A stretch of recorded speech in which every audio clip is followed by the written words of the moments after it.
त्यासाठी आपला वेळ जातोय. 2 लिटर दूध निघतंय, 1 लिटर डेअरीला घालतोय आणि 1 लिटर आपण घरात खायला ठेवून घेतोय. अशा प्रकारे आहे. मग त्यासाठी हाल झाले तर चालतात, पण पावसात मात्र आपण जे वैरणचा चारा आणतो. मित्रांनो नमस्कार. डिग्रजच्या कृष्णाकाठी वेगवेगळे भाग येत असतात, तर तुम्ही पाहता या भागात पहा. आता पावसाळ्याच्या सुरुवातीला पाऊसच पडत नव्हता. मग काय केले आपल्या गावातल्या मंडळींनी, देवळावरून पुकारून सांगितलं की आपण सर्व देवाला पाणी घालायचं आहे, कारण की पाऊस खूप महत्वाचा आहे. आणि त्याच्यानंतर काय झालं, पाऊस पडला की नाही हे या भागात पहा. आणि पाऊस पडल्यानंतर वैरणला आम्ही गेलो आहे, त्याच्या घटना देखील आहेत. तर डिग्रजच्या कृष्णाकिनारी अशा प्रकारे देवाला पाणी घालून पाऊस मागण्याची एक पद्धत आहे. तर या ठिकाणी पद्धत म्हणजे एक प्रथा आहे अशी या वर्षी केलेली आहे. तर ही प्रथा पहा. आणि डिग्रजच्या कृष्णाकिनारी वेगवेगळे भाग येतात, तर ते पाहत चला. खुश राहा, सुरक्षित राहा आणि हा भाग पूर्ण पहा. आणि आवडल्यास तुमच्या मित्रांशी नक्की शेअर करा. याच्यानंतर देखील भरपूर भाग येतात आणि याच्या आधी देखील भरपूर भाग आहेत. पाहत चला. पावसाळ्याच्या सुरुवातीला काही दिवस पाऊसच पडला नाही. मग गावातली जाणती मंडळी किंवा सर्वच मंडळी चिंताग्रस्त झाली आणि मग त्यांनी ठरवलं की सर्व देवाला ढोल ताशा वाजवत न्यायचा आणि सर्व देवांना पाणी घालायचं, म्हणजे पाऊस तर लवकर पडून दे असा हा भाग आहे. आणि त्या हिशोबाने सर्व देवांना पाणी घालण्यासाठी तशी घोषणा देखील झाली आणि मंदिरावरून पुकारलं देखील. तर तुम्हाला तर माहिती आहे, हे डिग्रजच्या कृष्णाकाठचं बसवेश्वर मंदिर आहे आणि तुम्ही याच्या आधीच्या भागात पाहिलं की आतमध्ये कशी सजावट केलेली आहे.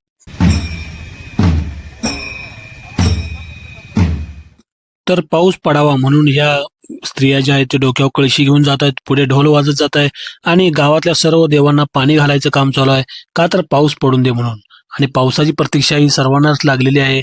आणि काही दिवसानंतर हे झाल्यानंतर माझ्या गाडीवर तुम्हाला दिसेल की पावसाचे थेंब पडायला लागलेत. हे बघा, थेंब पडायला आहेत आणि रेनकोट घातलाय मी, तर रेनकोटमध्ये देखील थेंब पडायला लागलेत. हा काय निसर्ग नियमच आहे की पाऊस पडणार होता, पण एक श्रद्धा आणि भक्ती म्हणून देवाला पाणी घालणं हे एक त्याचा भाग होता. आणि या ठिकाणी बघा तुम्ही पाहू शकता, पानावर देखील पाणी आहे. आणि गल्लीमध्ये मी आवरून कामाला जाताना मला रेनकोट घालून जावं लागले. का तर पाऊस थोडासा सुरू झालाय.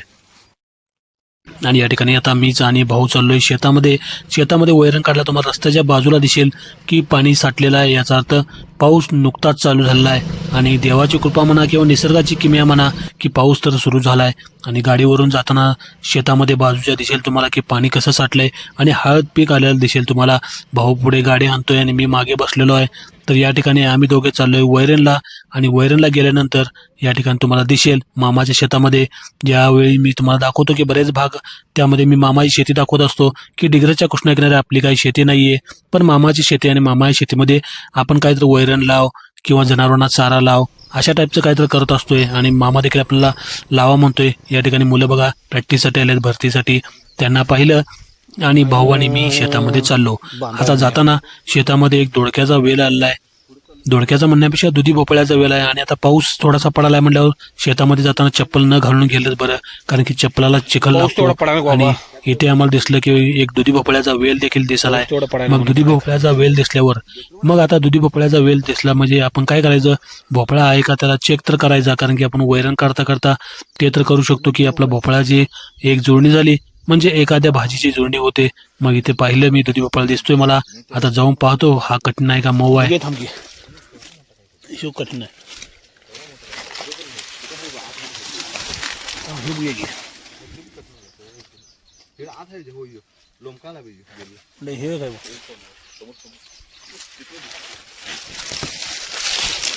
पायाकडे बघून जावं लागते रे. कुठे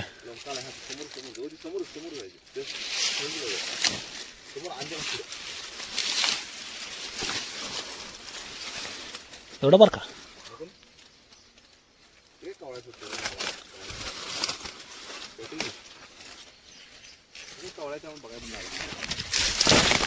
मला वाटतं हे पण घेतला चालतोय.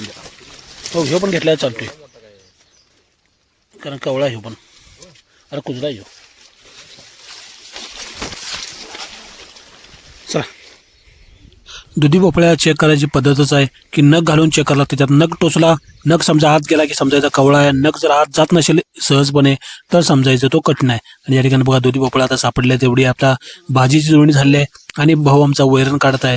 आणि वैरण काढता काढता मी देखील पाहत आहे की ढगाकडे आणि पावसाकडे, की पाऊस आता आपण मागायसाठी देवासाठी पाणी घातलेलं देवाला सर्व, पण आता पाऊस इतका पडायला आलाय की सूर्य देखील ढगामध्ये गायब व्हायला लागलाय आणि तो लपून बसल्यासारखा वाटायला लागलाय. ही सकाळची वेळ आहे, सकाळी 8 वाजण्याची वेळ आहे, तरी देखील पावसाचं वातावरण फुल्ल झालेलं आहे आणि आता पाऊस नको असं म्हणायची कंडिशन आलेली आहे. का आली आहे? तर की पाऊस भरपूर पडत आहे आणि वैरणवाल्या लोकांना म्हणजे जे जनावरांना चारा आणतात त्या लोकांना पाऊस नको असतो, कारण की शेतामध्ये चारा काढणं खूप कठीण होऊन जाते. पण या ठिकाणी आपल्याला ज्या ठिकाणी शेताला चारा पाहिजे तर आपल्याला पाणी देखील पाहिजे, म्हणून पाऊस देखील असावा. आणि गाडी घेऊन जाताना दिसले आपल्याला काका, नरसू काका तुम्हाला माहितीच आहेत, माझ्यासंगे वेगवेगळ्या भागामध्ये असतात. तर या ठिकाणी मी वैरण घेऊन जाताना भाऊ आता गाडीच्या पुढे बसलाय, तो वैरण घेऊन जाणार आणि मी जाणार चालत मग भावाच्या मागे मागे. या ठिकाणी बघा आता ही मुलं व्यायाम करल्यात, अजून पण भरतीसाठी आलेली. भावाला म्हटलं तू आता गाडी घेऊन पुढे जा, भाऊ गेला गाडी घेऊन. नरसू काका मला म्हटले तुम्हाला सोडू का? मी म्हटलं नको काका, तुम्हाला कशाला हेलपाटा, म्हणजे तुमचा एक कशाला हे व्हायचा, त्यापेक्षा गाडी कुठली येते का पाहूया. थोड्या वेळानंतर एक गाडी आली आणि त्या गाडीला आम्ही हात केला आणि हात करून त्या गाडीमध्ये बसलो मी गाडीच्या वर आणि चाललो आता डिग्रजच्या कृष्णाकिनारी घरामध्ये. तर घराकडे चाललेलो आहे मी आणि गाडी घेऊन घराकडे जाताना पावसाचं वातावरण मात्र सर्वत्र दिसायला लागले. आणि या ठिकाणी गाडी घेऊन घराकडे जे मला लिफ्ट दिली एका व्यक्तीने. या रोडला सहसा कोण नसतंय आणि हाच रोड आहे ज्या पंचकल्याण पूजा इथे भरली होती, शिवाय आपली वारी या रोडनीच गेली होती पंढरपूरला. तर हे भाग देखील पाहत चला. आणि आता डिग्रजच्या कृष्णाकाठी रोड बघा ओले दिसतेत आणि गल्लीमध्ये आलेलो आहे मी. आणि गल्लीमध्ये आल्यानंतर मी गेलो आहे गोट्यामध्ये बघा.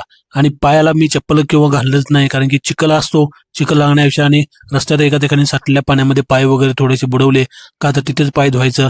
आणि भाऊ नुकताच गाडी घेऊन तिथे आला होता, का तर मी लगेच मला लिफ्ट भेटली होती म्हणून मी देखील मागे आलो होतो. सकाळची वेळ आहे त्यामुळे शाळेला मुलं देखील आवरून चालले आहेत, या ठिकाणी तुम्ही पाहू शकता. आणि या ठिकाणी मी आता आपल्या हे जे आहे गोटा, तर गोटा उघडला आणि सुरुवातीला आपला अल्युमिनियम दिसेल, हे भावाच्या खिडक्या तयार करतो त्याचा अल्युमिनियम वगैरे आहे. आणि म्हैस पाहिले आपल्याकडं आणि आई आमची धार काढायला, धार म्हणजे दूध काढायला म्हशीचं दूध आपल्या ठिकाणी आई काढते. तर म्हशीचं दूध जास्त निघत नाही, 2-3 लिटर निघतंय, तर 2 लिटर आपण डेअरीला घालतोय, त्याचे 100 रुपये होतात आणि घरात 1 लिटर खायला घेतोय. तर अशा रीतीने मसरांचा व्यवसाय परवडत नाही, पण काय करायचं, आपल्या घरात पहिल्यापासूनच मसर आहेत म्हटलं आपण मसरं ठेवलेली आहेत आणि जनावरांना चारा आणणं त्यासाठी आपला वेळ जातोय. पण घरचं दूध खायला मिळतंय हे मात्र समाधान आहे. आणि घरचं दूध हे मिळतंय हे समाधान मात्र काही कमी आहे का? मग त्यासाठी हाल झाले तर चालतात, पण पावसात मात्र आपण जे वैरणचा चारा आणतो त्यासाठी मात्र थोडेसे हाल होतातच. तर मित्रांनो, अशा रीतीने वेगवेगळे भाग पाहत चला. खुश राहा, सुरक्षित राहा.